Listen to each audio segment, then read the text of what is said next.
¿Qué tal? ¿Cómo están? Muy buenos días a todos ustedes. Disculpen este retraso. El anterior docente no se retiraba de la sala, así que eso ha hecho que nos retrasemos bastantes minutos. Bueno, en primer lugar, entonces, muy buenos días a todos ustedes. ¿Qué tal? ¿Cómo estás? Alesia, Anamil, Daniela, Jesús, Carla, Lisandra, Lucía, Nicole. ¿Qué tal? ¿Cómo están? Muy buenos días. Ahora sí pasamos a ver nuestros materiales para comenzar la clase de hoy día. Ya les tengo un video bien bacán luego sobre la Segunda Guerra Mundial. ¿Ya? Vamos a tomar también unos minutos del receso porque nos han quitado 6 minutos, que eso sí perjudica mucho la clase. ¿Ya? Entonces, en ese sentido, vamos a tomar unos minutos de receso para poder recuperar el tiempo apropiado por el otro profesor. A ver, entonces comenzamos. Muy bien. Listo.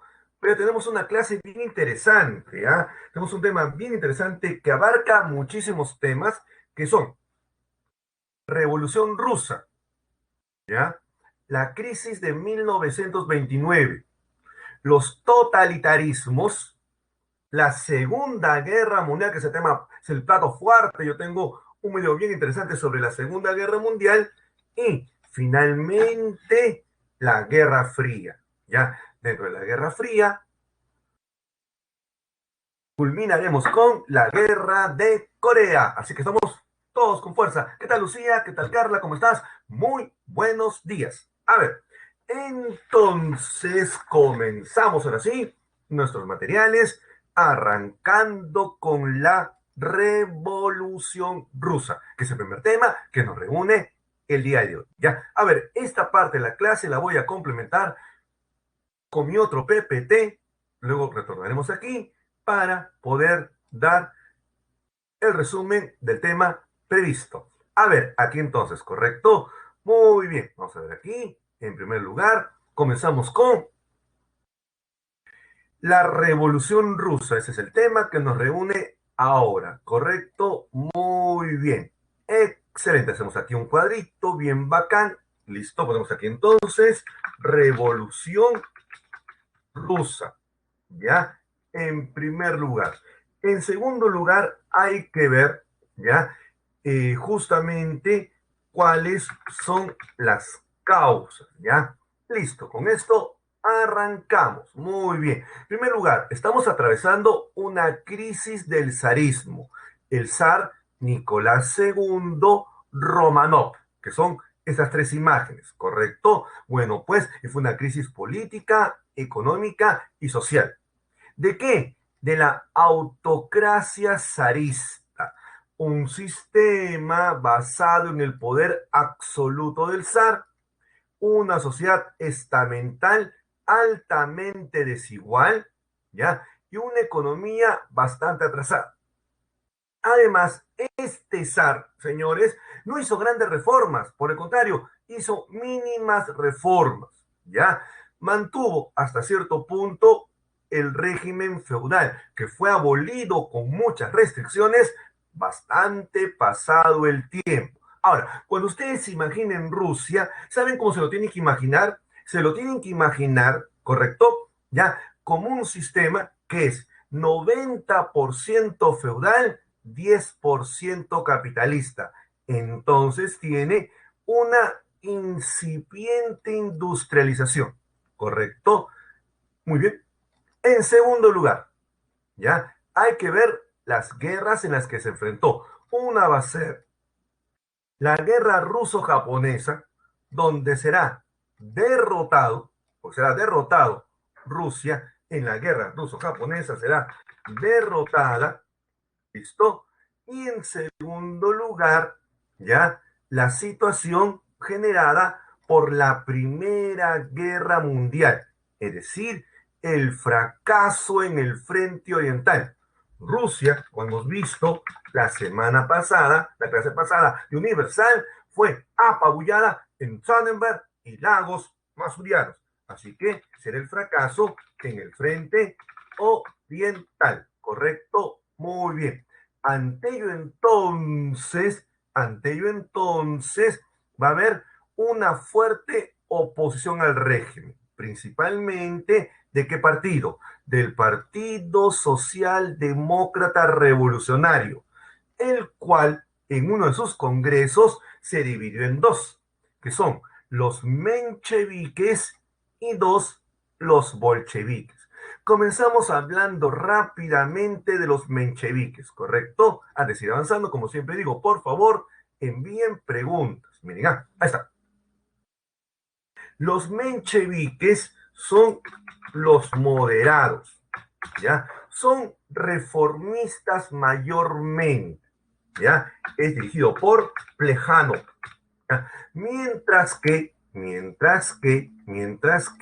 los bolcheviques son los radicales, ¿ya? Ellos son los radicales, ¿ya? Ellos son la mayoría, dirigidos por Lenin, Vladimir Ilich Ulyanov, más conocido como Lenin. Muy bien. Entonces, esta es la situación que vamos a atravesar aquí previo a la Revolución Rusa. Vamos a ver nuestra otra presentación para complementar lo dicho hasta aquí y quede todo bien ordenado. Aquí entonces, miren, a ver, hemos dicho la guerra ruso-japonesa en la cual Japón, apoyado por Inglaterra, vence a Rusia, quien quería expandirse por el Pacífico.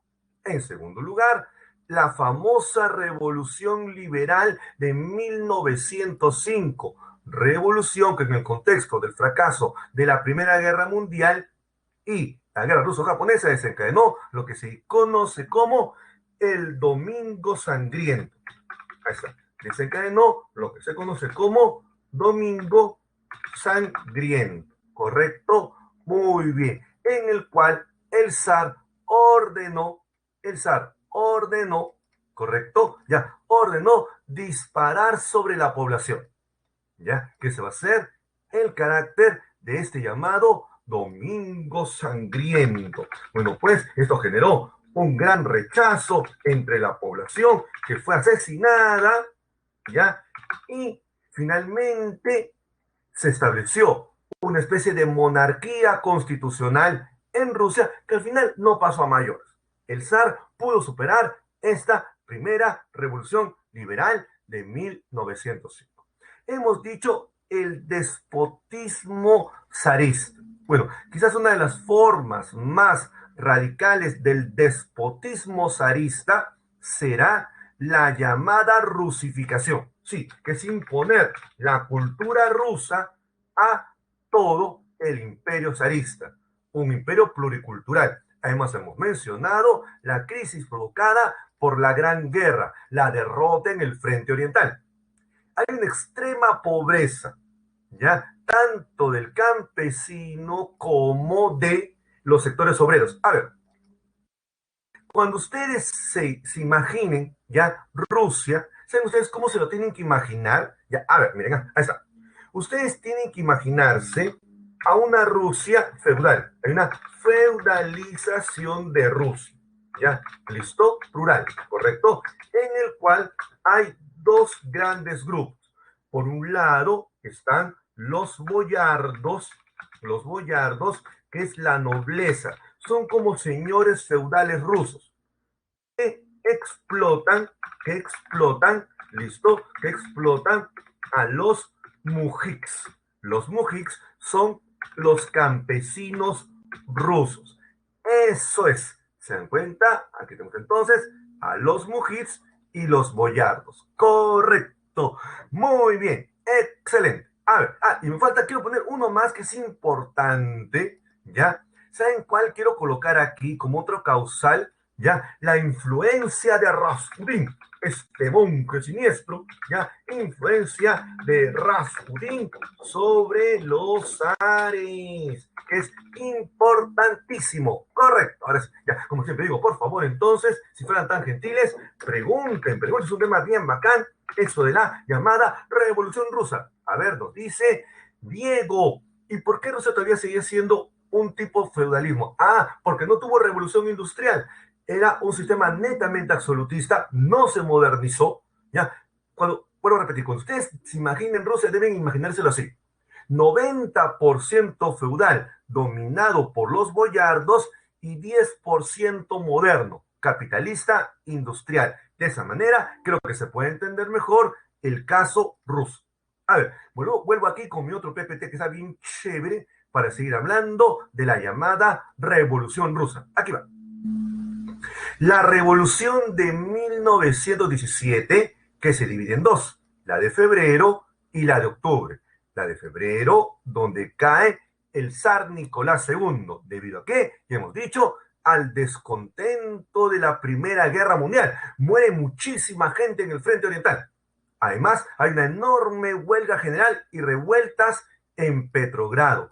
Petrogrado, que queda en San Petersburgo, es una ciudad eminentemente industrial. Es una de las pocas ciudades industriales modernas de Rusia.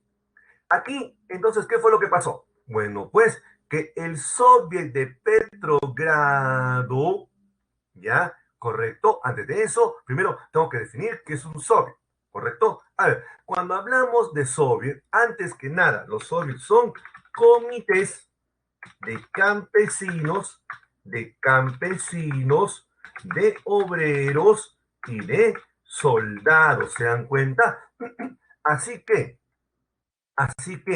ya, los soviets son los que finalmente, bajo la presión, logran la abdicación del zar Nicolás II. Se forma, debido a ello, un gobierno provisional que se caracteriza por el hecho que este gobierno provisional, correcto, establece la república. Rusia ya no va a ser una monarquía absolutista. Y en segundo lugar, va a estar presidente Kerensky, quien muy astuto se alineó con los mencheviques, ¿correcto? Ahí está. Entonces, veamos la siguiente imagen, ¿correcto? Bueno, pues esta fase conocida como menchevique debido al triunfo de los mencheviques, correcto, tendrá el llamado gobierno provisional. Pero este gobierno tiene un gran problema. Hay lo que se llama el doble poder. Sí, es lo que algunos llaman el poder dual.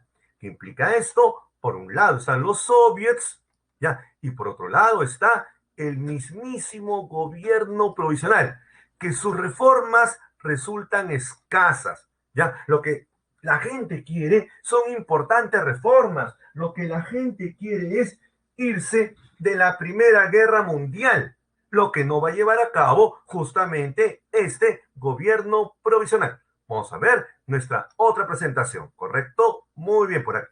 ¿Ya? Para ir redondeando ideas, ¿les parece? A ver, hemos dicho la gran huelga en Petrogrado, San Petersburgo, cuando el zar Nicolás II abdica al trono bajo la presión de los soviets, se establece la república presidida por Kerensky, y aquí viene el gran debate entre la Duma parlamentaria, que es el gobierno provisional de Kerensky, y el famoso soviet de Petrogrado.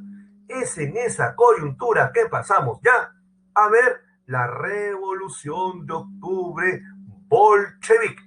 Sin adelantar más información, vamos a ver aquí nuestro PPT siguiente, que está bien bacán. A ver, miren, a ver. Aquí dice, las tesis de abril, ¿ya? De Lenin, programa de gobierno bolchevique. A ver, les cuento. Cuenta la historia que Vladimir Ilich Ulyanov, más conocido como Nikolai Lenin, no estaba en Rusia, estaba en Suiza exiliado. Ahí entra en negociaciones con los alemanes, Primera Guerra Mundial, en el cual acuerdan lo siguiente. Lenin le pide, ya que los alemanes controlan el 30% de Rusia, que lo infiltren en Rusia con un ferrocarril lleno de armas y una imprenta, ¿ya? Y él, una vez derrocado Kerensky, se retirará de la Primera Guerra Mundial. Bueno, pues los alemanes aceptan y en ese sentido Lenin ingresa con un ferrocarril a Rusia.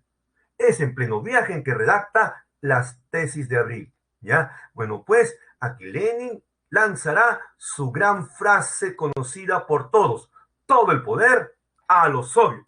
Porque Lenin se dio cuenta que el futuro de la revolución ya se encuentra en los soviets, en tomar el poder del Estado. Ahí no se encuentra el futuro de la revolución. En ese sentido, entonces, ya se produce el ascenso al poder de los bolcheviques. No, en ese sentido, Lenin acaba con Kerensky. Es la revolución de octubre, el gobierno bolchevique, donde los bolcheviques no toman el Palacio de Invierno, derrocando a Kerensky. Ahora, Lenin tiene pues que cumplir todo lo que ha ofrecido en las tesis de abril. Y ahí donde Lenin inicia un nuevo gobierno. En este, lo primero que va a hacer es lo siguiente, es el decreto de la paz, por el cual Lenin se retira de la Primera Guerra Mundial. El tratado del Brest-Litovsk, aquí cumple con los soldados, me voy de la guerra. Segundo decreto importante, el decreto sobre la tierra, el reparto de tierra, la reforma agraria. Se acaba con el feudalismo en Rusia, se acabaron los boyardos. Segunda gran oferta y propuesta de Lenin. Tercera, la nacionalización de la industria y la banca, con lo cual Lenin pone fin a la propiedad privada pasándola a los propios trabajadores. ¿Se dan cuenta lo popular que se vuelve Lenin en lo que se llama la dictadura del proletariado? Es un sistema socialista lo que impone Lenin. Bueno, ahora, ustedes creen, ya, que Occidente se va a quedar tranquilo, ¿ya? De que Rusia se vaya de la guerra, no. En ese contexto, entonces, estalla la guerra civil. El ejército rojo versus el ejército blanco. Los rojos son los bolcheviques dirigidos por Trotsky, el famoso León Bronstein, ¿correcto? Es el llamado ejército revolucionario. Ahí está. Entonces, cuando hablamos del ejército rojo, es el llamado ejército revolucionario. Contra los blancos. ¿Quiénes son los blancos? Los blancos son los opositores, son los contrarrevolucionarios que están apoyados por las grandes potencias de Occidente, que Rusia se retire de la Primera Guerra Mundial, como es Norteamérica, Francia, Inglaterra, y además no quieren que se expanda el comunismo. Esta es lo que se conoce como la contrarrevolución dirigida por Kornilov. Ahí está, es la contrarrevolución del famoso Kornilov. Kornilov fue el jefe supremo de la Fuerza Armada rusa en la época del zar Nicolás II.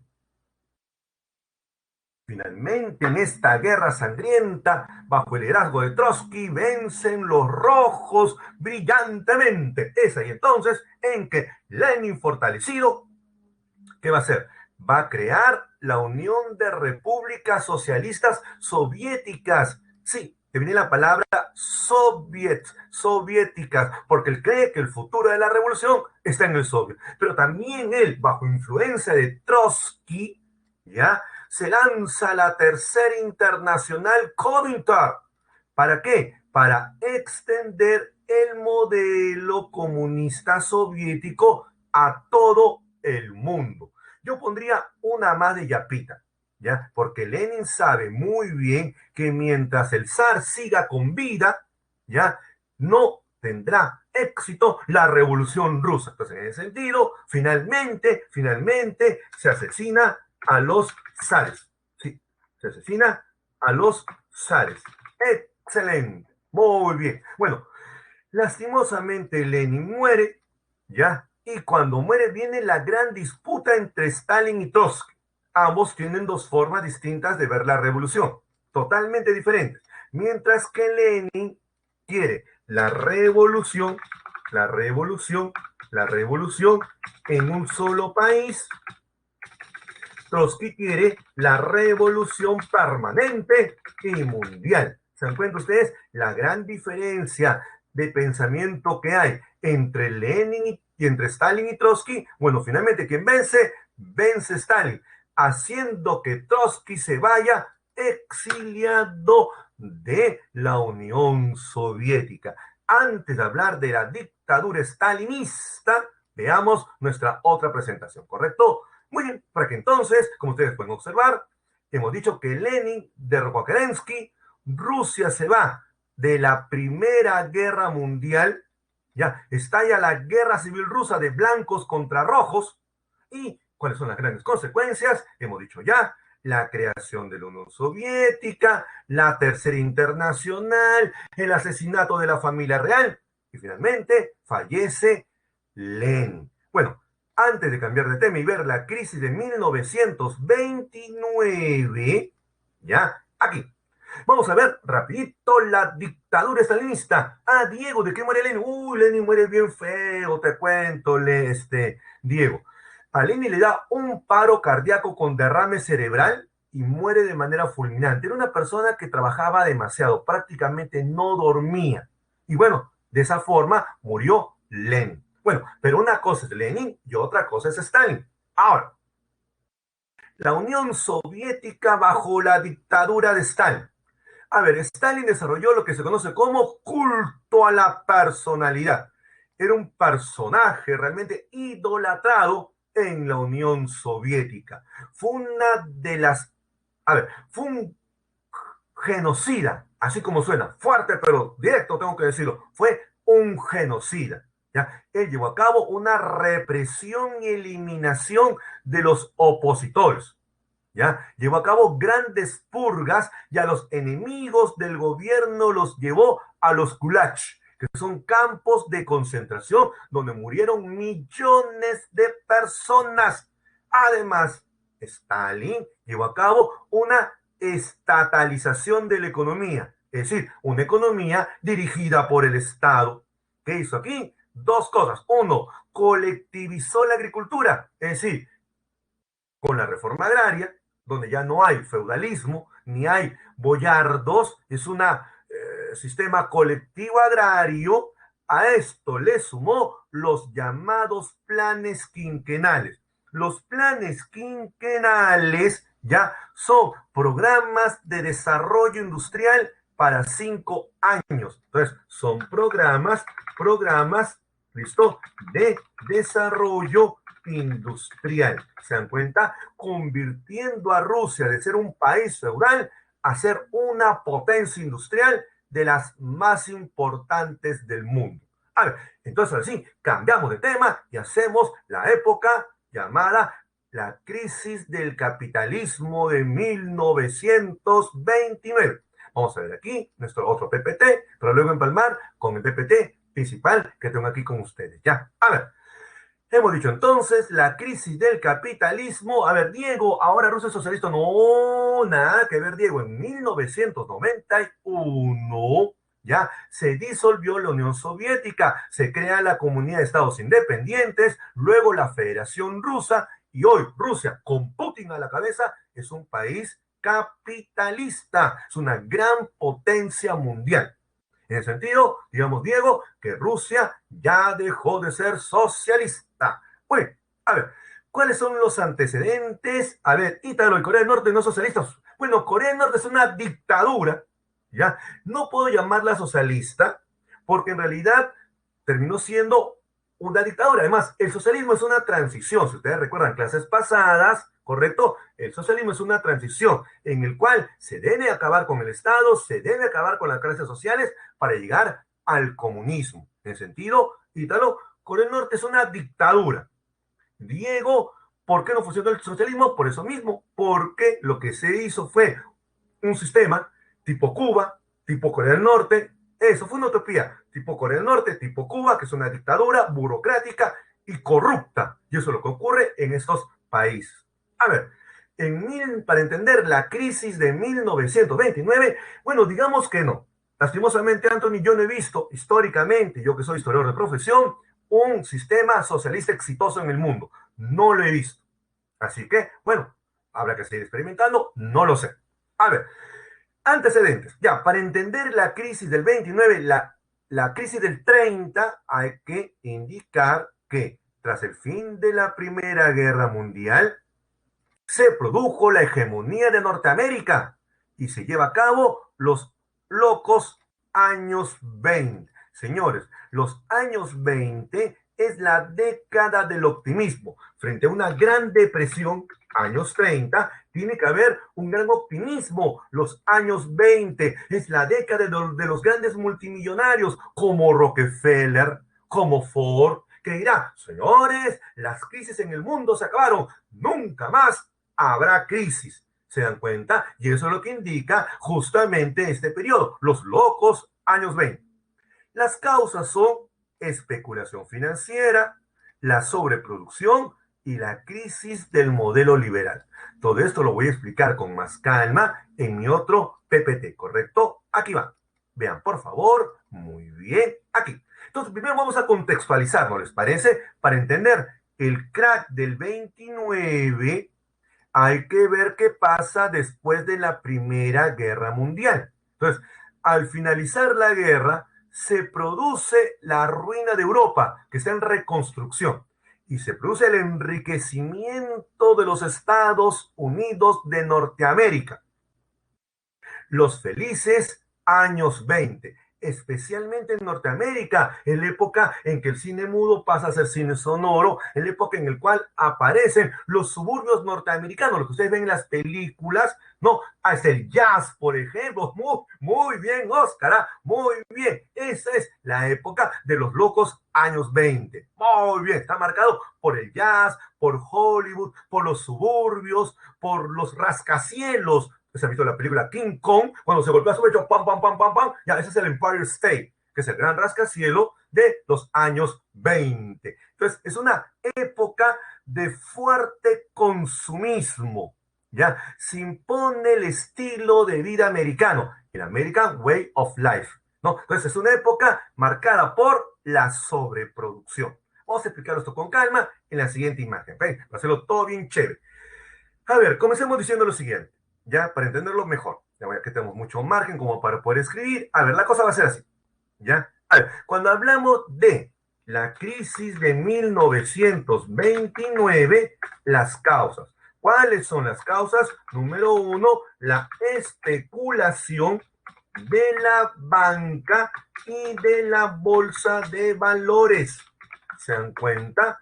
Por un lado, la banca otorga créditos sin garantías. ¿Se imaginan ustedes que un banco te dé dinero y no te pida ningún tipo de garantía? Anthony, eso, la Gran Depresión es la consecuencia del crack del 29. Hoy te voy a explicar el proceso. Miren, entonces, miren, a ver, por un lado, tienes una banca que otorga créditos sin garantías y tienes una bolsa, la bolsa de valores, que mide la rentabilidad de la empresa. Entonces, tienes una bolsa que mide la rentabilidad por la producción. ¿Se dan cuenta? Es algo alucinante. Entonces, se mide la rentabilidad por la producción, no por el consumo. ¿Se dan cuenta? Esto es una burbuja económica.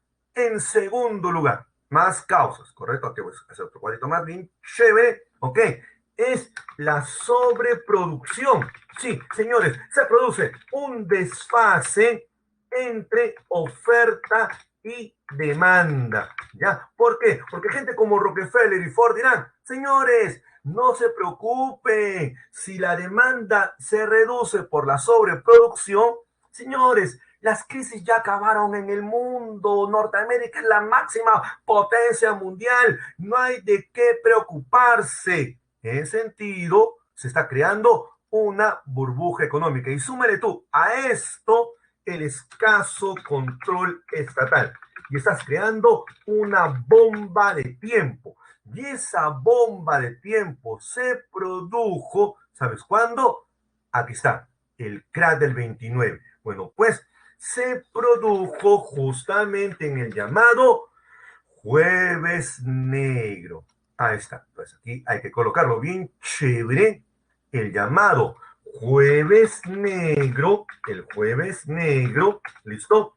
En la bolsa de Wall Street, Nueva York, ¿ya? En la bolsa de Wall Street, Nueva York, ¿qué ocurrió? Sí, miren,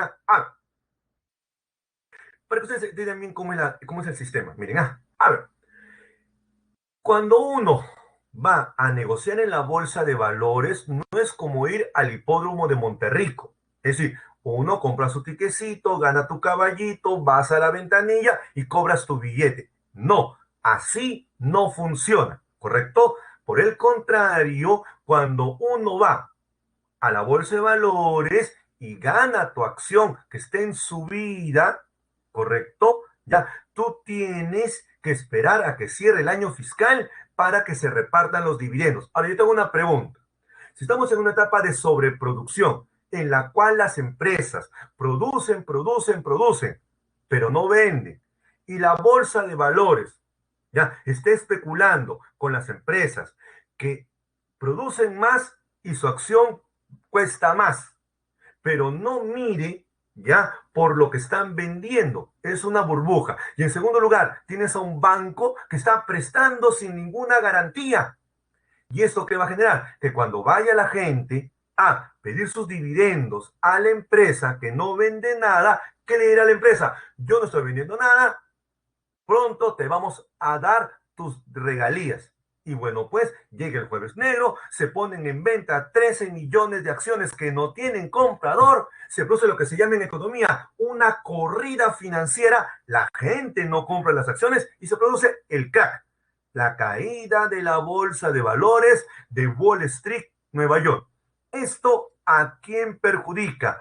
Perjudica a las empresas y los bancos que han invertido en la bolsa. Sus acciones se vinieron al tacho.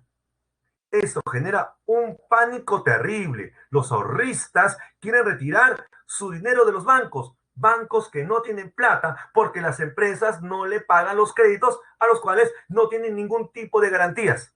¿Se dan cuenta? Los bancos entonces agotan su liquidez, quiebran los bancos, se produce ahora la crisis bancaria.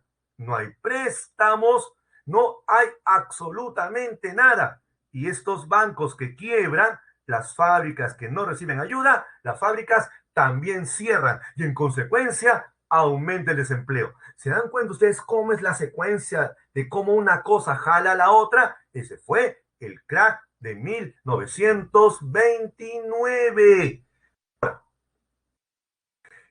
Este crack de 1929 se expande por todo el mundo. ¿Cómo así? Bueno, los norteamericanos pensaron que la mejor manera para superar la crisis era con la repatriación de los capitales americanos invertidos en todo el mundo. Y lo que están haciendo es prácticamente dejar desvalidos a los bancos. Y se produce el hundimiento de los bancos a escala mundial y en consecuencia se hunde todo el sistema internacional. Una crisis que era una crisis netamente americana, ahora se convirtió en una crisis mundial por culpa de los Estados Unidos de América. Quiero complementar lo dicho hasta aquí con mi otro PPT, ¿correcto? Para avanzar bien chévere. A ver, por aquí. Miren, aquí está. Hemos dicho entonces, el jueves 24 de octubre se desplomó la bolsa de valores. Es lo que se llama crack, ¿correcto? Crack. Ahora, no confundan crack con Gran Depresión. Son dos cosas totalmente distintas, ¿correcto?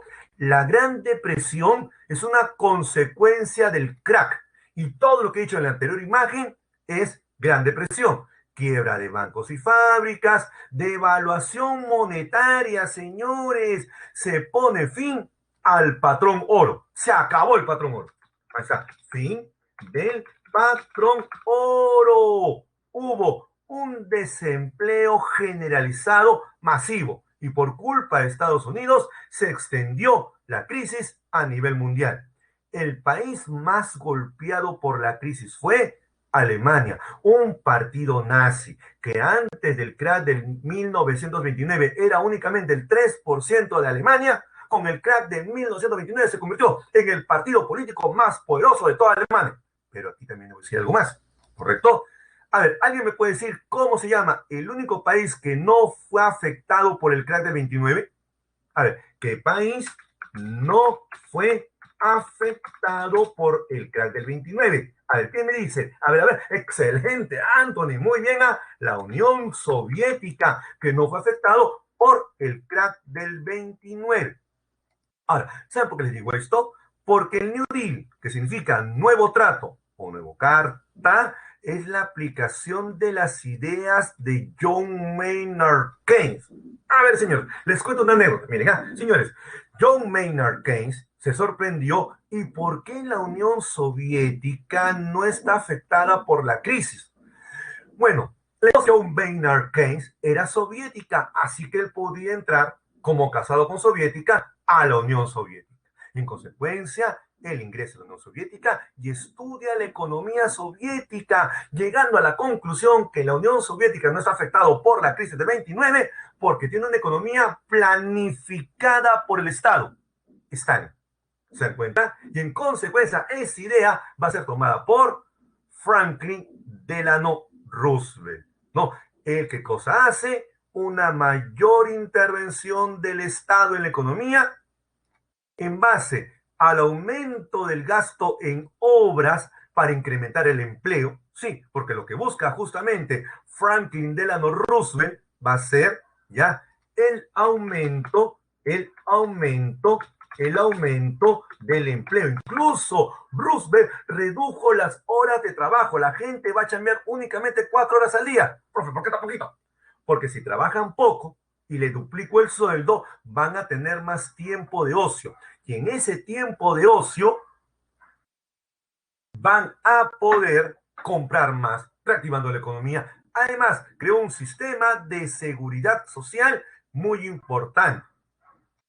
Porque miren, junto con el aspecto económico va de la mano con una gran reforma social. Educación, salud, vivienda y trabajo de calidad.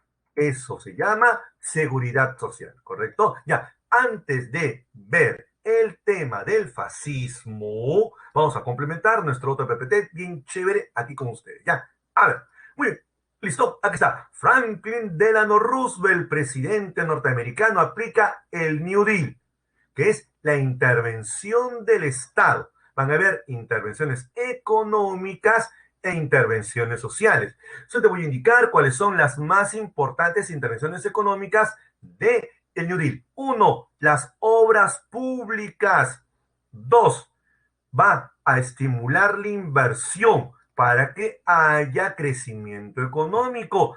Además, va a reducir el paro, que la gente chambee. Para que más personas chambeen, tiene que haber disminución de la jornada laboral. ¿Se dan cuenta ustedes qué brillante fue Franklin Delano Roosevelt? Bueno, pues ese fue el New Deal. Ahora vamos a hablar de los regímenes fascistas. A ver, comencemos. Comencemos entonces con los regímenes fascistas. A ver, vamos a ver nuestro top PPT un poco para ir caracterizando algunas cosas que vale la pena destacar. A ver, por aquí, por favor. A ver, comencemos. Cuando hablamos del fascismo, ya, es una ideología totalitaria, ya. Hay totalitarismos que son fascistas y totalitarismos que son comunistas, ya. Y esto ocurre tras la Primera Guerra Mundial. Ahora, ¿dónde se origina el fascismo? Bueno, pues el fascismo se originó en Italia, pero encuentra su grado más extremo en Alemania con el nazismo. Se podría decir que Mussolini, que es este que está aquí, fue el mentor, el maestro de Adolfo Hitler. Entonces, habiendo dicho esto, vamos a ver así rapidito nuestro otro PPT para entender bien qué es el fascismo, ¿correcto? A ver, por aquí. Primero, hemos dicho las causas. ¿Por qué hay fascismo? Por un lado, ya debido a que el Estado liberal es débil, un Estado liberal débil que no pudo hacer frente a la crisis de 1929. Me refiero a la democracia.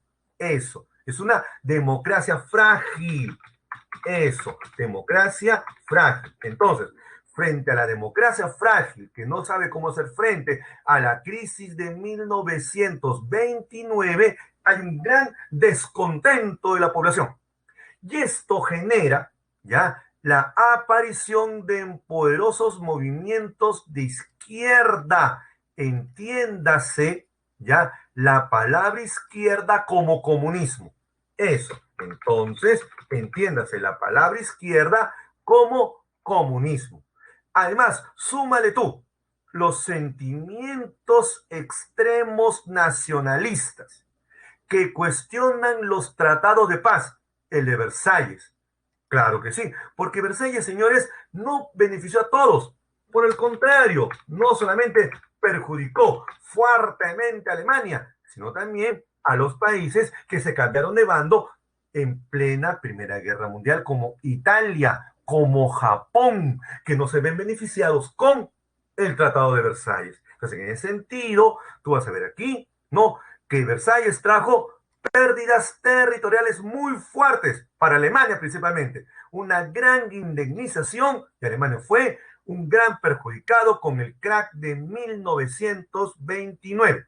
Antes de ver las características del fascismo, aquí vamos a ver nuestro otro PPT. Por aquí, miren, ahí está. Hemos dicho causas.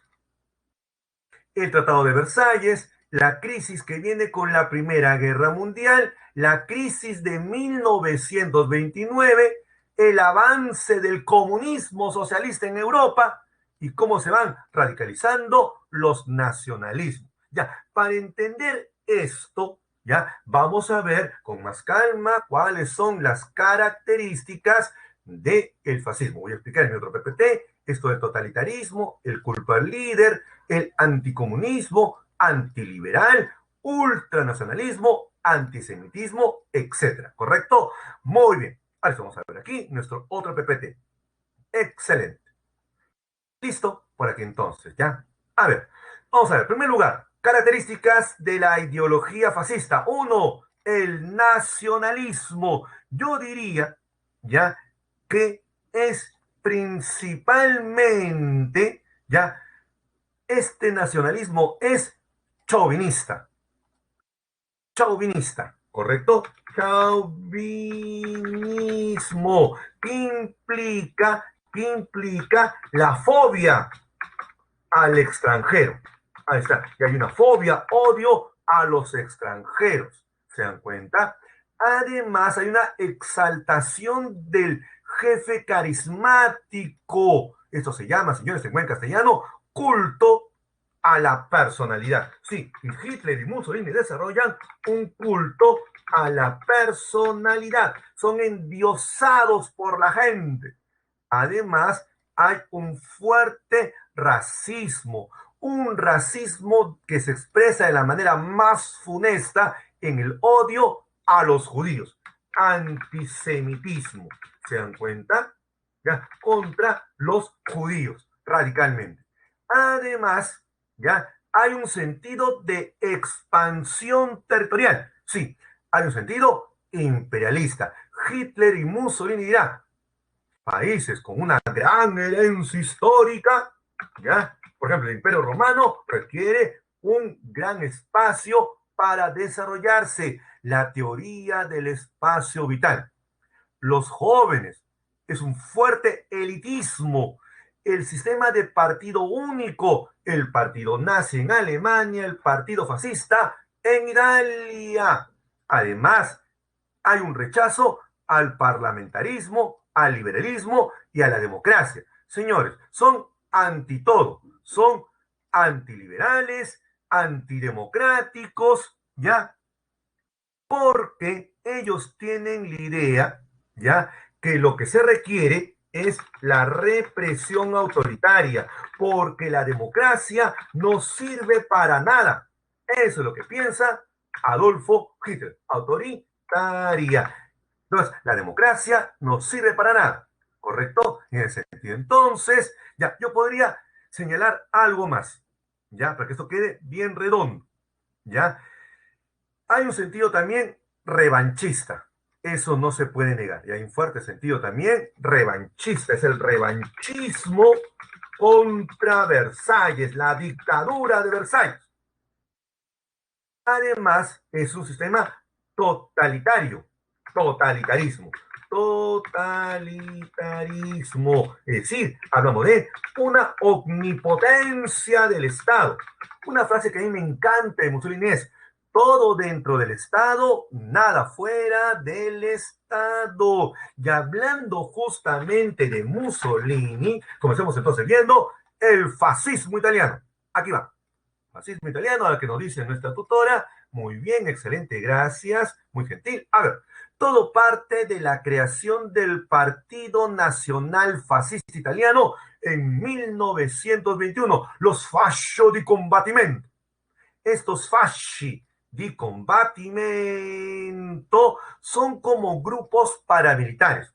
Su acción más alucinante fue la marcha sobre Roma, la famosa marcha sobre Roma, los famosos camisas negras, que eran 10.000, ahí se puede ver abajo en dos fotografías, los camisas negras, ya, listo, acaban con la huelga comunista.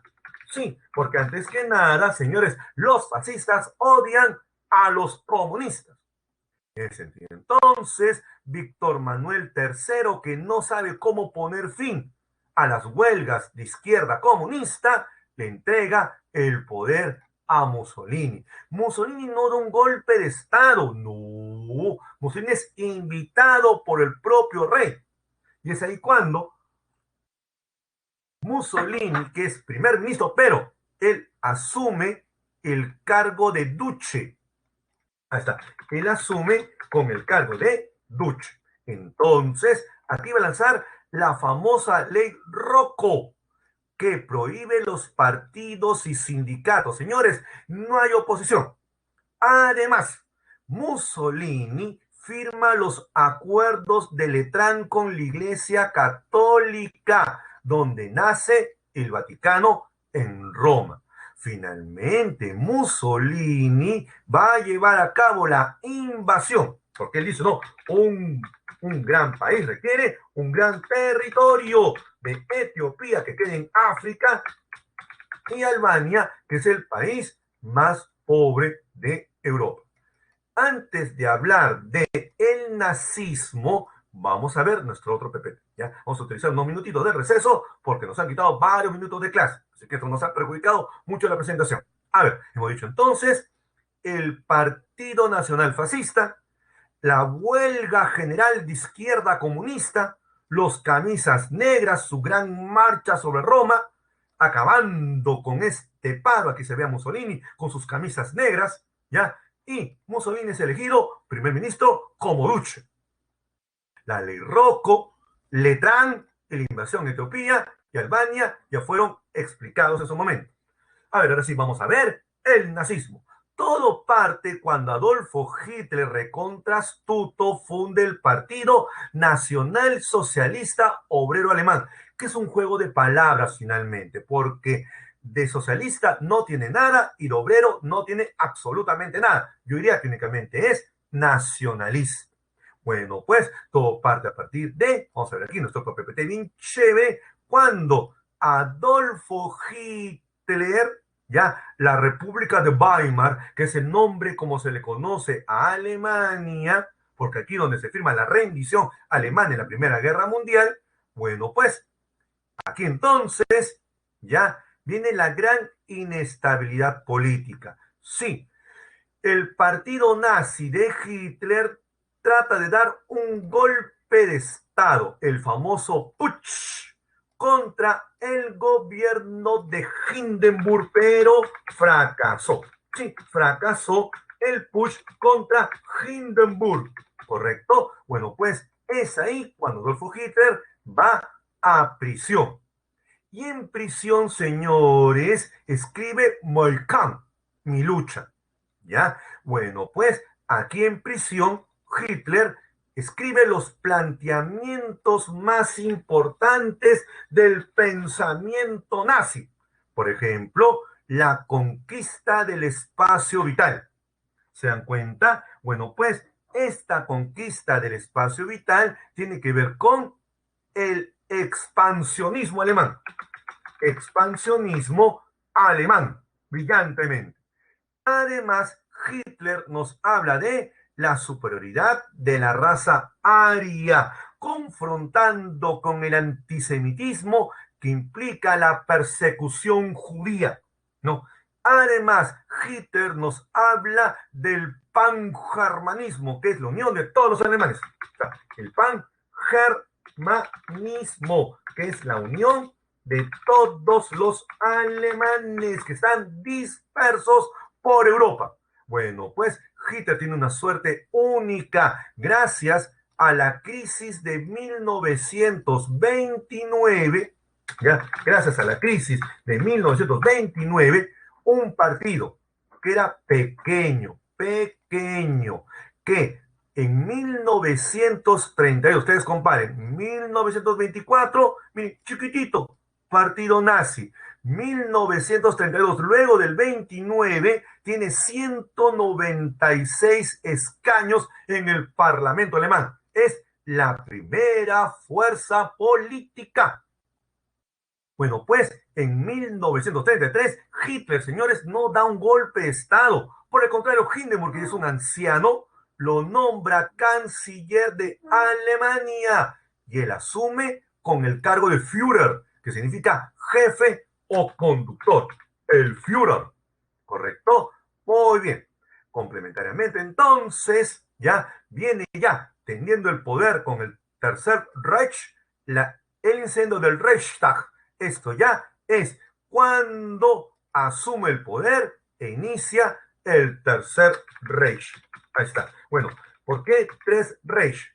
El primer Reich es el Sacro Imperio Romano Germánico. El segundo Reich es la unificación alemana. Y el tercer Reich es con Adolfo Hitler. Y aquí incendia el Reichstag, culpando a los comunistas y a los judíos de haberlo llevado a cabo. Con esto entonces viene la ley habilitante, con lo cual Hitler asume los plenos poderes en toda Alemania, fungiendo de dictador. Termino con mi otra imagen, ya después de eso vamos a ver la Guerra Civil Española y el fascismo español. Ya termina aquí entonces, ya para tomar un descanso bien merecido. Ya hemos dicho entonces, el golpe fracasó en el putsch, que fue su intento de golpe de Estado contra Hindenburg. Hemos dicho que mi lucha, contiene los principios ideológicos como el antisemitismo, odio a los judíos, pangermanismo, unión de todos los alemanes, el espacio vital, el expansionismo alemán. Pero de ser un partido pequeño e insignificante, ¿cómo asciende? Con el crack de 1929, sus ideas van a tener gran acogida. En el 32 son la mayoría en el Parlamento y en el 33, como les conté, nombrado canciller. En el 34 muere Hindenburg, con lo cual se establece el Tercer Reich. Se establecen las leyes antisemitas de Nuremberg que restringe las libertades judías. Ya, entonces aquí restringe las libertades, la libertad para los judíos. Hemos hablado ya del incendio del Reichstag y cómo finalmente Hitler se proclama con el poder absoluto en toda Alemania. Vamos a tomar un pequeño descanso así para ver luego la Guerra Civil Española con ustedes con mucha calma. ¿Listo? Vamos aquí a compartir un video ahora. Aquí tengo mi link. Muy bien, vamos a grabar aquí, copiar, pegar para que lo puedan ver ustedes bien bacán, ¿correcto? Listo. A ver, yo ya tengo aquí mi grabación. Listo, a ver. Pues, continuamos con la clase que está bien chévere, ¿ya? Un poco rebobinando lo que decíamos. Ya hemos presentado el estalinismo, ¿ya? Pero de todas maneras hablemos algo cortito al respecto, ¿ya? A ver, estalinismo, ¿ya? Hemos dicho que es un régimen dictatorial que impulsó la industrialización con los famosos planes quinquenales. Hemos dicho que los planes quinquenales son programas de industrialización masiva en 5 años. Ahora, para entender la Guerra Civil Española, ¿ya? Veamos aquí una presentación, ¿correcto? A ver, aquí vamos a ver, este es bien interesante, vamos a ver la secuencia, ¿ya? A ver, en España todo parte de la dictadura de Primo Rivera, que prácticamente acorraló al rey de España. Bueno, tras su gobierno dictatorial de Primo de Rivera, hubieron elecciones, donde los republicanos ganan las elecciones. En este contexto, entonces, es que los republicanos amenazan con poner fin a la monarquía. Es cuando el rey Alfonso XIII abandona España. Y cuando abandona España, debido a la crisis que hay entre monarquía y república, se establece la Segunda República Española, la cual busca ser culminada con un golpe de Estado. Golpe de Estado dado por justamente el general Franco. ¿Se dan cuenta? Entonces, ya hubo un golpe de Estado que da el famoso general Francisco Franco. Ahí está, el famoso Francisco Franco, ¿correcto? Y es aquí cuando estalla la Guerra Civil Española. ¿Se entiende la secuencia? Correcto, muy bien. A ver, aquí van a haber dos bandos, ¿ya? El bando sublevado que se opone, ¿ya? A la Segunda República, sí, ¿no? Que es el bando sublevado, que son los falangistas, la falange, como se conoce. Entonces, aquí vamos a ver, ¿ya? Los falangistas de Franco, quienes se oponen, ¿listo? A la Segunda República, que son contrarios a la Segunda República, ¿correcto? Muy bien. En segundo lugar, ellos se oponen al exilio de Alfonso XIII. ¿Ya? Ellos son los monarquistas, eso, son los monarquistas, ¿correcto? Muy bien, aquí está entonces, son los monarquistas, ¿correcto? A ver, miren, entonces son fascistas, antirrepublicanos, anticomunistas, y ellos van a recibir el apoyo internacional de Alemania e Italia, principalmente. Mientras que el bando llamado de los republicanos es un frente, sí, es lo que se llama el Frente Popular. Ya, en este Frente Popular, ¿correcto? Ya, en este Frente Popular, ¿ya? Lo que vamos a ver que como frente junta a distintas ideologías de izquierda, demócratas, republicanos, y tendrá apoyo principalmente internacional de la Unión Soviética y las brigadas internacionales. Bueno, las grandes potencias de Occidente no se la quieren jugar. Esto es como una especie de laboratorio que va a confrontar a Hitler y Mussolini contra Stalin. Pero Stalin todavía no quiere llevar la revolución fuera de Unión Soviética, así que Stalin apoyará mínimamente al bando republicano. Por eso que, finalmente, quien gana la guerra, ¿quiénes son? Vencen los nacionalistas. Así que, finalmente, vencen el bando de los nacionalistas. Ahí está. Vencen entonces los nacionalistas, ¿correcto? Muy bien. Excelente. Listo. Así, vamos a ver nuestro otro PPT ya antes de entrar a la Segunda Guerra Mundial. Aquí va. Miren, ¿eh? Muy bien. Entonces, aquí está. Hemos dicho el falangismo que va a tener un rol importante en la guerra civil.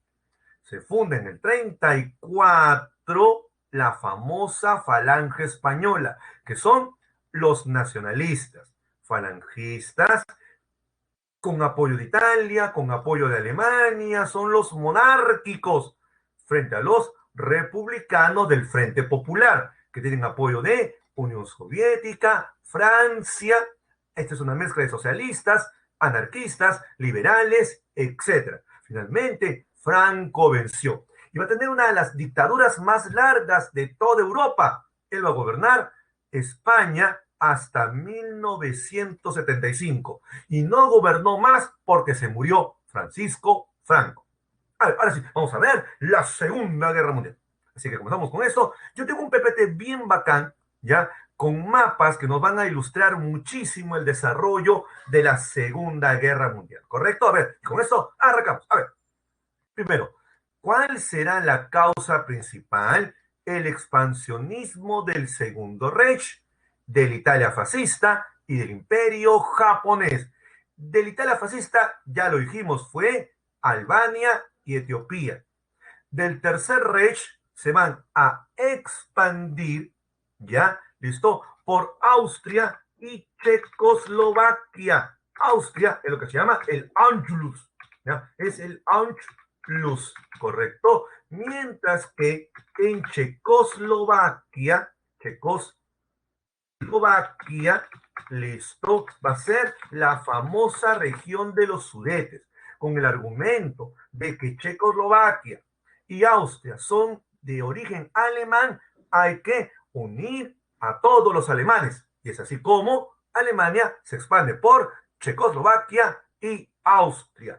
En segundo lugar, Japón. Japón ya era una potencia desde el fin de la Segunda Guerra, desde la Primera Guerra Mundial. Así que, en ese sentido, Japón invade China. Esto lo hablaremos con más calma, ¿ya? Cuando nos toque hacer Revolución China. Y hablaremos de el estado de Manchuria o Manchukuo. Complementariamente, ya va a haber una ineficacia de la sociedad de naciones. ¿Ineficacia de qué? De detener el expansionismo alemán. O sea, detener el expansionismo del eje Roma-Berlín-Tokio. ¿Se dan cuenta? No hizo nada para detener la avanzada italiana, ni alemana, ni japonesa, porque para Francia e Inglaterra, el cuco no era Hitler, ni Mussolini, ni Hirohito. El cuco era Stalin. Así que a eso hay que sumarle el revanchismo de Alemania, no solamente contra Francia, sino también contra el Tratado de Versalles. Claro que sí. Ahí está. Entonces también hay que ubicar aquí el famoso Tratado de Versalles, el famoso revanchismo alemán. Complementariamente no se puede dejar de hablar de la firma del Tratado de No Agresión Germano-Soviético, que es importantísimo. Es el famoso von Ribbentrop-Molotov. Está, es el famoso, ya, von Ribbentrop, listo, Molotov. Ahí está, Molotov, en el cual, ya, Hitler habla con Stalin, dándole a entender que él quiere una guerra en Europa Occidental. Stalin da su consentimiento con tal que Hitler no se meta con él y con la condición que cuando inicie su guerra, inicie invadiendo Alemania, Polonia, para que Polonia sea partido en dos. Por eso que la Segunda Guerra Mundial se inicia atacando a los polacos, país que será partido en dos. Antes de ver ya las fases de la guerra, comencemos viendo nuestra otra presentación. Por aquí, a ver, aquí va. Tenemos los bloques. El eje es Alemania, Italia y Japón. El eje Roma, Berlín, Tokio. Los aliados son Francia, Inglaterra, Norteamérica y Unión Soviética, hay que aclararlos. Ellos se van a meter tardíamente en la guerra. No, ellos no se meten en un comienzo. Las causas, ya les hemos mencionado algunas: el expansionismo del eje, Roma, Berlín, Tokio, el revanchismo alemán. Ellos, así como Italia, como Japón, se sienten los grandes perjudicados con Versalles. ¿Se dan cuenta? Así que hay un gran resentimiento y además, súmale tú, el fracaso de la Sociedad de Naciones para impedir la avanzada alemana, ¿ya? Y además, súmale tú, voy a poner acá una causa más, súmale tú, ¿ya? Súmale tú, la rivalidad imperialista. Ahí está, súmale tú entonces la rivalidad imperialista, ¿ya? Contra Francia e Inglaterra, que se han quedado prácticamente con todo. Son los grandes beneficiados con el fin de la Primera Guerra Mundial. ¿correcto? Ya, ahora sí, vamos a salir de aquí, vamos a ver nuestro PPT bien chévere, viendo toda la secuencia con detalle de la Segunda Guerra Mundial. A ver, todo comienza con la invasión alemana a Polonia, septiembre de 1939, como parte de los acuerdos del Tratado von Ribbentrop-Molotov. Si te das cuenta, la Unión Soviética se queda con la mitad de Polonia y Alemania se queda con la mitad de Polonia. ¿Se dan cuenta ustedes de todo esto? Bueno, una vez que acaban con los polacos, vienen las más importantes operaciones militares alemanas. Una vez resuelto el problema con la Unión Soviética, correcto, ahora Alemania quiere lanzarse ¿contra quién? Contra Francia. ¿Qué es todo esto? Bueno, pues cuando se lanza contra Francia, se produce la rendición francesa. ¿Ya? Esta rendición francesa se produce en el famoso armisticio de Compiègne. Ahí está, el armisticio de Compiègne, ¿correcto? En el cual se decide la división de Francia en dos. Hay dos Francia, la Francia del norte, que es alemán, parte del Tercer Reich, y la Francia del sur, que es la Francia de Vichy, que es un gobierno pro-alemán. ¿Por qué Hitler? Y aquí hay un gran mito. Mucha gente cree que Hitler quería una guerra mundial. Eso es falso. Hitler quería una guerra continental controlada. Prueba de ello que no ocupa toda Francia. ¿Correcto? Porque no tiene tanta población para ocupar toda Francia. En ese sentido, entonces, Hitler ocupa el norte. ¿Por qué? Porque le interesa Inglaterra. ¿Se dan cuenta? Y aquí se lleva a cabo la famosa batalla de Inglaterra. La batalla de Inglaterra, por si acaso, forma parte del famoso plan León Marino y Z. ¿Ya? Es decir, los alemanes pensaban invadir por mar Inglaterra. Fracasaron. Luego lanzan un ataque aéreo incesante buscando la rendición inglesa. Fracasaron. Así que el plan Z es el ataque aéreo. La batalla de Inglaterra, vencen justamente los ingleses, ya, vencen los ingleses gracias a el uso del radar y su gran fuerza aérea, la Royal Air Force. La Royal Air Force va a ser la gran fuerza aérea, un segundito, miren, ahí está, ya, ahí está, va a ser la gran fuerza aérea inglesa que impedirá el triunfo alemán, con lo cual Hitler no puede invadir Inglaterra. En ese contexto, entonces, uno se pregunta, ¿y por qué la Segunda Guerra Mundial se vuelve mundial? Mire, muy simple. Ustedes entren en internet y naveguen y busquen, por favor, una imagen donde Hitler invada conjuntamente algún país con Mussolini y no lo van a encontrar. ¿Saben por qué? Porque Hitler menosprecia a Mussolini. Lo admiras como un gran político, como su mentor, pero como militar, no. Tanto así que Italia fracasa rotundamente en los Balcanes y el norte africano. Ahí está. Entonces, ya, Italia, listo, fracasa en los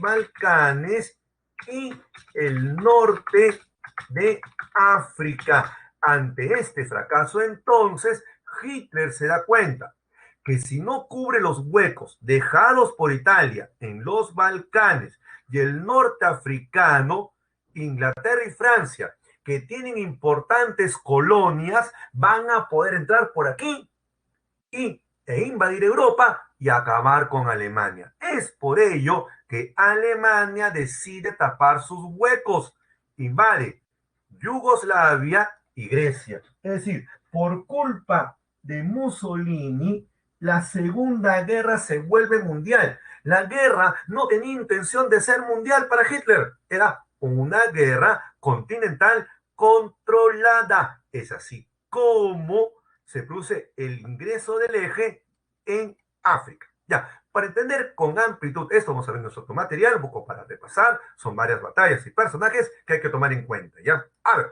suerte para repasar. A ver, para que quede todo claro la explicación. A ver, hemos dicho, todo comienza con la invasión polaca, producto del Tratado de No Agresión Germano-Soviético. Luego se produce la invasión y división de Francia. Hay una Francia del norte que es alemana, una Francia del sur que es francesa, aliada de Alemania, el gobierno de Vichy. Luego vendrá la gran derrota aérea, la famosa batalla de Inglaterra, y es ahí cuando yo les conté que Mussolini tontamente se lanza a llevar a cabo sus propias conquistas. Es ahí cuando Hitler envía a su mejor hombre, Rommel, el zorro del desierto. Así se envía a Rommel, ¿ya? El famoso zorro del desierto. ¿Se dan cuenta? Él fue el mejor general de Adolfo Hitler en la Segunda Guerra Mundial. Y con él, lo que buscó era, con el Africa Corps, ¿ya? Tomar el norteafricano y cubrir los huecos que le deparó Mussolini en su fracasado intento por tomar los Balcanes y el norteafricano. Es ahí cuando la guerra se vuelve mundial y Hitler piensa que la única manera para mantener una guerra mundial es teniendo recursos. Y el único país con recursos casi inagotables, ¿quién es? La Unión Soviética. Es por ello que lanza la famosa operación Barbarroja para invadir la Unión Soviética en busca de recursos. Sí, ahí está. Entonces, él buscará recursos en Unión Soviética. Y es ahí cuando la guerra va a comenzar a cambiar de rumbo. Súmale tú, además, Japón. Japón, su ataque, ¿ya? A la base aeronaval de Pearl Harbor, ¿ya? Con lo cual Norteamérica ingresa en la guerra. A ver, esto se lo voy a contar con más calma cuando hagamos nuestro otro PPT, ¿ya? Para que se entienda bien clarito de qué estamos hablando. Miren, a ver, entonces, aquí va, ¿ya? Hemos dicho que por culpa de Mussolini, Italia, que está aquí, ¿ok? Hitler tiene que ir a ocupar los Balcanes, tiene que ir a ocupar el norte africano, pero el único país que le puede dar recursos es Unión Soviética. Es por ello entonces que se produce la operación Barbarroja, ¿ya? Con lo cual conquista territorio soviético. Ítalo, profe, ¿la invasión Barbarroja fue la más sangrienta? Sí. A ver, la mayor cantidad de muertos de toda la Segunda Guerra Mundial, Frente Oriental. ¿Ya? Lo que pasa es que por culpa de Hollywood nosotros creemos que los norteamericanos definen la Segunda Guerra Mundial y eso es totalmente falso. Para que tengan una idea, ¿ya? En el desembarco de Normandía, el día D, que voy a hablar más adelante, mueren 40.000 soldados norteamericanos. Pero en la batalla de Stalingrado mueren 2 millones de soviéticos. ¿Se encuentran ustedes la diferencia abismal que hay entre una guerra y entre un frente y otro? Entonces, los alemanes ocupan territorio soviético, pero, y aquí ya va a venir el cambio de rumbo de la guerra. ¿Por qué? Porque en un segundo más les voy a explicar cómo va cambiando la guerra, pero previo a ello, aquí está, el ataque japonés a Pearl Harbor. A ver, Japón, que estaba iniciando también su propia guerra relámpago, ocupando Asia, ya, tiene un gran problema. Norteamérica, señores, quiere meterse a la Segunda Guerra Mundial. Roosevelt no sabe cómo. Para que Norteamérica se meta en la Segunda Guerra, necesita la aprobación del Congreso norteamericano. Así que Roosevelt no tiene excusa para meterse en la Segunda Guerra Mundial. Pero sí, hace lo siguiente. Lleva a cabo el embargo de petróleo a Japón. Japón, que es una potencia mundial, ya, industrial, sin petróleo no puede hacer nada. ¿Se dan cuenta? Así que Roosevelt diciendo, como consecuencia de la invasión japonesa a China, embargamos el petróleo japonés. Japón no puede mantener su guerra sin petróleo. Así que era inevitable que Japón atacase la base naval más cercana del Pacífico que queda en Hawái, que es Pearl Harbor. Y es así entonces como es que se ataca Pearl Harbor en Hawái, ¿correcto? Con lo cual Norteamérica se mete en la Segunda Guerra Mundial. Ahora sí, vamos a ver entonces cómo va cambiando la guerra. Por un lado, el primer cambio de la guerra con la ofensiva de los aliados se produce en la batalla de Midway, la famosa batalla de Guadalcanal, y yo le pondría una más que falta, que es Mar del Coral. Claro que sí. Entonces, Midway, Mar del Coral, listo, y Guadalcanal detuvo el avance de Japón por parte de Estados Unidos de América. Aquí destaca Douglas MacArthur de los Estados Unidos de América, quien brillantemente detiene el avance japonés. Ante ello, entonces, no solamente los japoneses están siendo contenidos en la guerra, porque Norteamérica tiene bien clara, el cuco no es Hirohito, el cuco es Hitler y hay que acabar con Hitler a como de lugar. Es por ello entonces, ya, que aquí la guerra va cambiando de giro. Es la ofensiva de los aliados.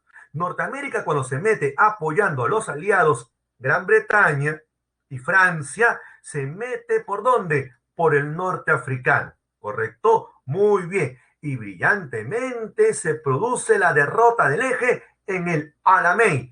¿Dónde queda el Alamein? Aquí, en Egipto. ¿Se dan cuenta? Entonces, brillantemente, Montgomery de Inglaterra, el famoso Monty Montgomery, ¿ya? Montgomery de Norteamérica, de Inglaterra, no, vence en Egipto. La famosa batalla del Alamein.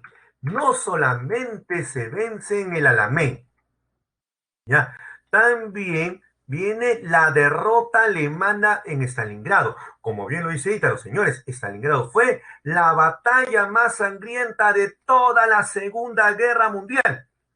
En esta batalla cumple un rol muy importante, listo, ya, el famoso Georgi Zhukov, el general nombrado por Stalin, y el famoso general invierno. El invierno ruso fue de los peores. Stalin da la orden que nadie se rinda. Hitler da la orden que nadie se rinda, porque saben que si cae Stalingrado, luego cae Moscú y se acabó la Segunda Guerra Mundial. En consecuencia, es una batalla que dura 5 meses. Se pelea casa por casa. Mueren 2 millones de rusos. Se capturan 900.000 alemanes y mueren 1 millón de alemanes. Fue brutal. Finalmente, los soviéticos vencen y se detiene el avance alemán. Ahí está. Aquí voy a ponerlo bien grandote. Esto es una batalla sangrientísima donde se detuvo el avance alemán. Correcto. Ahora vamos a ver. Siguiente imagen. ¿Ya? Muy bien. Antes de ver ya finalmente la ofensiva aliada, vamos a ver nuestro otro material para ir repasando, para que no nos quede nada, ningún cabo suelto. A ver, aquí hemos dicho. Está el frente del Pacífico. América vence en Midway, Mar del Coral y Guadalcanal. El frente africano, también llamado frente del Mediterráneo, ¿ya? Porque se pelea en el norte africano, pero en el mar Mediterráneo, ¿listo? ¿Ya? En el cual se vence a Rommel en el Alamein. Finalmente, el frente oriental, la batalla más sangrienta de toda la Segunda Guerra Mundial. El Ejército Rojo vence a los nazis en Stalingrado. Una batalla casa por casa. Luego ya vendrá el momento final de la guerra, que viene a ser, aquí vamos a ver, aquí entonces, por favor, nuestro PPT bien chévere, estos mapitas están bien bacanes. A ver, aquí está, el día de el desembarco en Normandía. Bueno, en realidad, el día de desembarco en Normandía se llama Operación Overlord. ¿Por qué? ¿Qué es lo que ocurre? Miren, lo que ocurre es que día de hora H es una jerga muy común de los militares. Ya, se llama Operación Overlord, overall en castellano, pantalón largo, ya, que es la que usan los pintores y toda la cuestión, ya, por el cual se desembarca aquí en Normandía. Es la acción militar más grande de toda la historia. Complementariamente se produce el avance aliado por Italia. Una vez que han liberado todo el norte africano, ¿ok? Los aliados se dividen en dos. Unos están preparando el desembarco en Normandía, otros atacan por Italia, produciéndose la caída de Mussolini. Ahí está. Entonces, mientras que por un lado ya se produce la liberación de Francia, por otro lado se produce la caída de Mussolini en Italia. Ante ello entonces ya viene el famoso repliegue alemán. A consecuencia de ello, ya viene así la caída del Tercer Reich. Ahora, Alemania va a ser atacado por ambos frentes. El frente occidental a mi izquierda y el frente oriental a mi derecha. Finalmente, entonces, los aliados invaden Alemania. ¿Quién será el primero en llegar? Llegan los soviéticos. Los soviéticos invaden Alemania, se dirigen a Berlín y es aquí cuando Hitler, sabiendo que los soviéticos no le van a perdonar la vida, decide suicidarse. Y Hitler termina con su vida. Es así como va acabando la Segunda Guerra Mundial. Pero todavía nos queda, señores, que Japón no se rinde y viene el contraataque norteamericano. Ahora sí, ya muerto Hitler, asesinado Mussolini, vamos contra Japón. Y aquí se ve, miren ustedes, hay dos batallas impresionantes en pleno suelo japonés, Okinawa e Iwo Jima. Lastimosamente, Roosevelt se murió. Truman calcula, que es un pretexto más que nada, calcula que morirán 50.000, medio millón de soldados norteamericanos ocupando isla por isla japonesa. Es por ello ya que que sucedió a Roosevelt, listo, ok, decide lanzar las bombas atómicas en Hiroshima y Nagasaki, que son las bombas nucleares, por lo cual se pone fin a la Segunda Guerra Mundial. Señores, en Hiroshima, 60.000 muertos, Nagasaki, 80.000 muertos. Se produce entonces la rendición japonesa. Aquí está. Japón continúa combatiendo, como hemos contado, Truman, es decir, utilizar la bomba atómica. Aquí está. Nagasaki, Hiroshima, con lo cual Japón se rinde de manera incondicional. Antes de ver las consecuencias de la Segunda Guerra Mundial, veamos aquí nuestro otro PPT. Hemos dicho, en el frente occidental, Norteamérica, recontrabandido, invade Italia, porque Norteamérica va a lo seguro. Primero va por el norte africano, acaba con Rommel, luego va por el sur de Italia, donde los italianos recontrabandidos se cambian de bando, ni bien ven a los norteamericanos, cayendo Mussolini, ¿ya? Y luego viene ya la operación Overlord, el día D, que es el desembarco en Normandía, que produce la liberación de Francia. Ahora, si ustedes se dan cuenta aquí, a mi derecha aparece la conferencia de Yalta. Ok, a ver, la conferencia de Yalta es lo que se conoce como la reunión de los tres grandes. Ahí está. Se reúnen los tres grandes, ¿ya? En Yalta, que queda en Ucrania, Unión Soviética, se acuerda la división de Alemania en cuatro. ¡Qué alucinante! Esto, señores, ya avisora lo que va a ser la Guerra Fría. ¿Se dan cuenta? Bueno, pues, final de la guerra. El Ejército Rojo ya es quien toma Berlín. Aquí se puede ver una escena. Bueno, esta foto es un mito, esta es una foto tomada después, pero queda a la posteridad, ¿no? En el cual se ve a los soviéticos tomando Berlín. Luego vendrán las grandes conferencias de Yalta, la cual he mencionado aquí, Yalta, y luego Potsdam. A ver, Potsdam, donde se reúnen también otra vez los tres grandes, ¿ok? ¿Qué acuerda Potsdam? A ver, Potsdam, que queda en Alemania, Alemania acuerda la desnazificación de Alemania, acuerda, ¿ya? la desmilitarización de Alemania. Entonces, en Potsdam, ¿ya? Alemania, los tres grandes deciden cuál será el destino de Alemania. Ya está. Y se reúnen otra vez los tres grandes, ahora en Alemania. Ven ustedes que lo que viene en un segundo más ya es la Guerra Fría, hemos dicho también el ataque atómico en Japón. Por orden de Truman, presidente norteamericano. ¿Cuáles son las consecuencias? Vamos a verlo con más calma en otro PPT. Los juicios de Nuremberg, de Tokio, el establecimiento de la ONU. Norteamérica y Unión Soviética son las grandes potencias. Y un ratito más hacemos la Guerra Fría, ¿correcto? A ver. Muy bien. A ver. ¿Cuáles son las consecuencias de la Segunda Guerra Mundial? ¿Ya? A ver, en primer lugar, consecuencias demográficas. Miren ustedes la cantidad de muertos que hay con la Segunda Guerra Mundial, ¿ya? Entre 55 millones a 60 millones de muertos y 35 millones de desaparecidos. De esa cantidad, señores, ok, 20 millones fueron soviéticos. 20 millones, correcto, fueron de la Unión Soviética. ¿Se dan cuenta? Además, en el plano económico, grandes desplazamientos de población, una migración impresionante de países que quedaron totalmente destruidos. En el plano económico, la ruina y devastación de los países que intervinieron en la Segunda Guerra Mundial.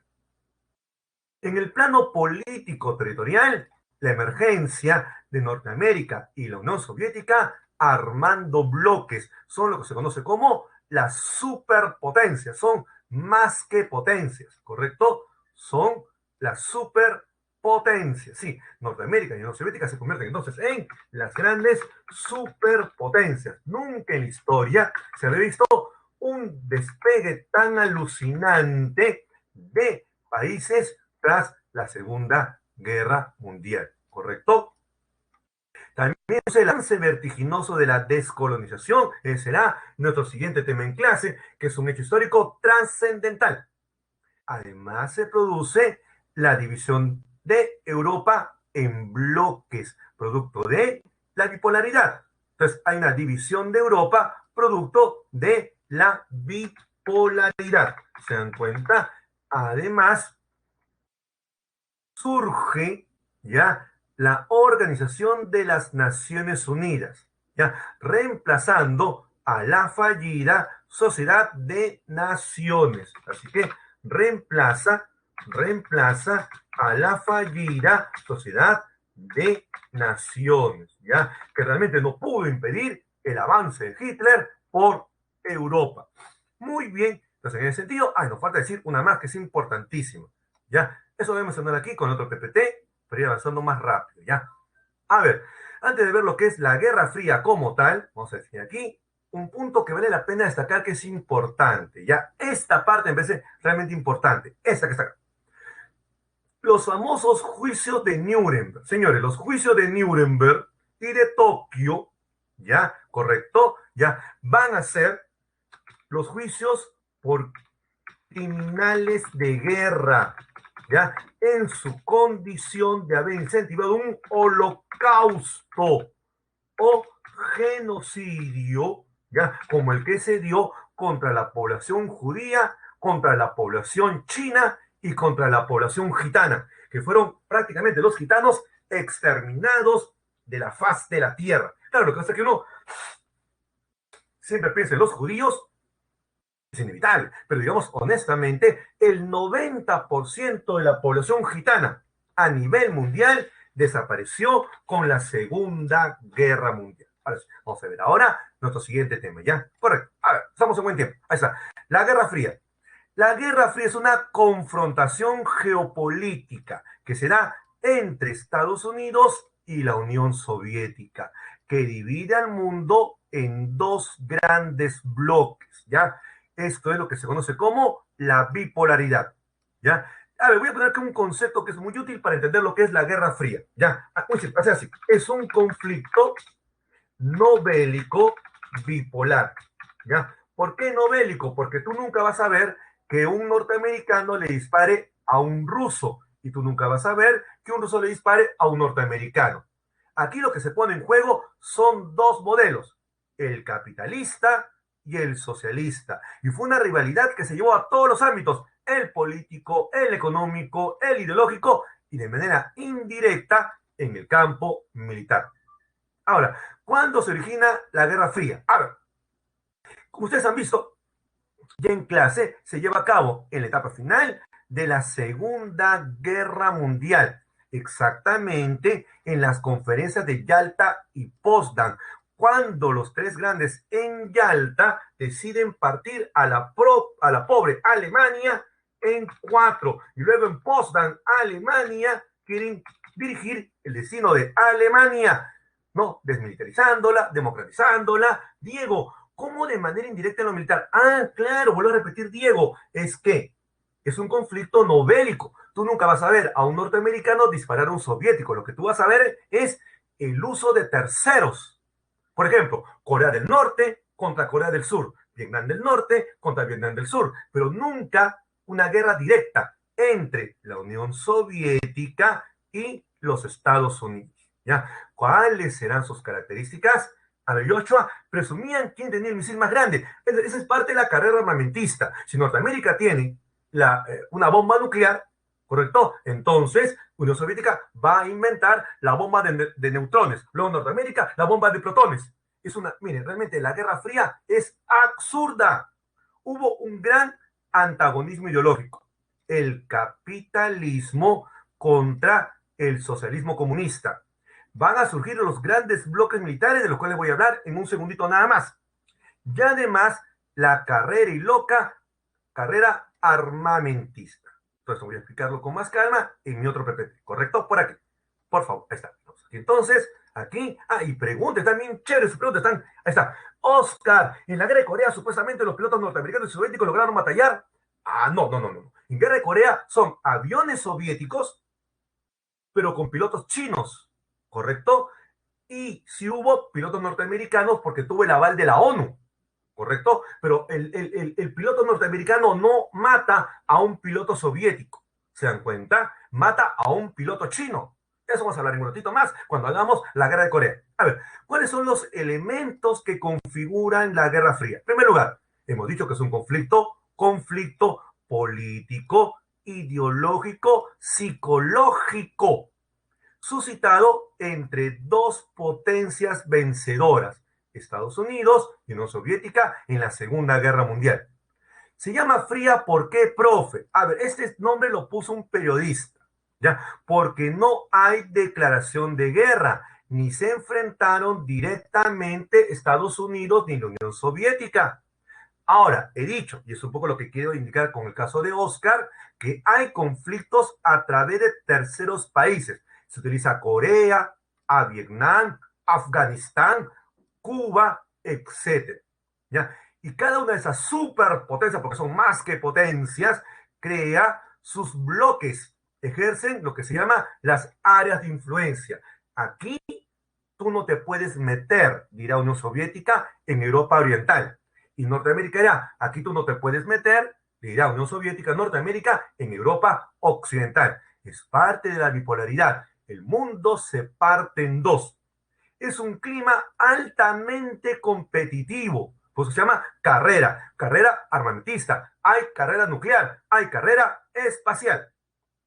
¿Se dan cuenta? Es una competencia desatada, pero de forma indirecta, porque nunca van a utilizar estas armas. A ver, vamos a ver un poco esta diferencia, ¿ya? Aquí un paneo chiquitito, rapidito, para que podamos tener una idea de lo que voy a mencionar ahora. Miren, creo que ven esta imagen. Ahí está, rapidito, aquí está. Norteamérica, Truman, ya que es el presidente que impulsa esto. Aquí está Unión Soviética con Stalin. Él representa el capitalismo, Norteamérica, Unión Soviética, el socialismo comunista. Vamos a hablar del Plan Marshall, de la Comecon, vamos a hablar de la OTAN y del Pacto de Varsovia, ¿correcto? A ver, con estas imágenes, con más orden, ¿ya? Aquí va, miren aquí. Muy bien, aquí entonces, vamos a ver aquí entonces, aquí va. En 1949, Norteamérica crea la OTAN, ¿ya? Que es la Organización del Atlántico Norte, que es una asociación de autodefensa mutua contra un ataque exterior por parte de la Unión Soviética o del bloque comunista. Es decir, es la defensa en bloque contra el ataque del otro bloque. ¿Se dan cuenta? Pues en este caso, si un país del bloque comunista ataca a un miembro de la OTAN que esté en azulito, entonces toda la OTAN responde rechazando el ataque de ese país comunista. Igualmente, en el año 1955, Unión Soviética implementa el Pacto de Varsovia, que es igual, que es la defensa en bloque contra el ataque del otro bloque. En ese caso, entonces, como ustedes pueden ver aquí, ya es contra el bloque capitalista. Ahí estamos aquí. Entonces, ya es contra el bloque capitalista. Entonces, si un país del bloque capitalista ataca a un país del Pacto de Varsovia comunista, todos los países miembros del Pacto de Varsovia atacarán a ese país capitalista. En el plano económico, el Plan Marshall, ya creado por Norteamérica para ayudar económicamente a Europa y evitar que cayeran en el comunismo. Señores, el señor Marshall es secretario de Estado de Truman en Norteamérica. El hombre más poderoso luego del presidente se llama secretario de Estado.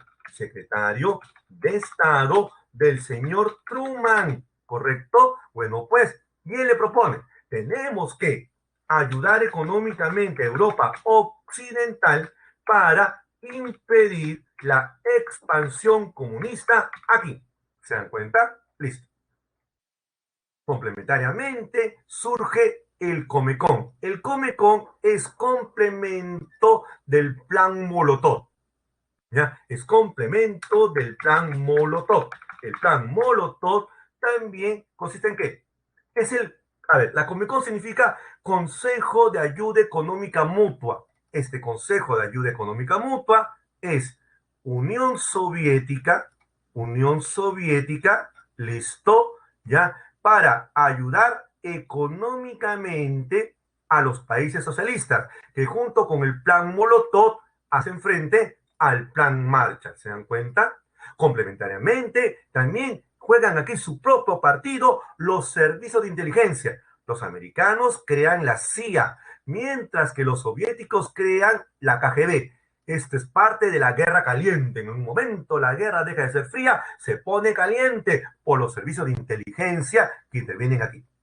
Además, no podemos dejar de mencionar, señores, la carrera espacial. En verdad, mire, para mí la Guerra Fría es una guerra absurda, absurda, ¿correcto? Pero en el caso de la carrera espacial, quien tiene la iniciativa es la Unión Soviética. Miren ustedes qué logros importantes que va a tener la Unión Soviética. Lanzan el Sputnik 1, que es el primer satélite artificial que da la vuelta a la Tierra. A su vez, lanzan el Sputnik 2, donde envían a la perrita Laika, que es el primer ser vivo que orbita la Tierra. Además, lanzan a Yuri Gagarin, que es el primer cosmonauta soviético en orbitar la Tierra. No satisfecho con esto, les pongo uno más de yapita. Lanzan a la famosa Tereshkova. Tereshkova es la primera mujer, ¿ya? La famosa Tereshkova. ¿Ya? Tereshkova va a ser la primera mujer en el espacio. Norteamérica pone las barbas en remojo y es ahí cuando los norteamericanos ya lanzan el famoso programa Apolo a través de la NASA. Ahí está. Sí, lanzan el programa Apolo a través de la NASA y gracias al programa Apolo logran, ahí está, logran el Apolo 11, el famoso alunizaje, con lo cual Norteamérica toma la delantera en la carrera espacial. Lo que va a venir más adelante a partir del Apolo 11 son avances norteamericanos uno tras otro.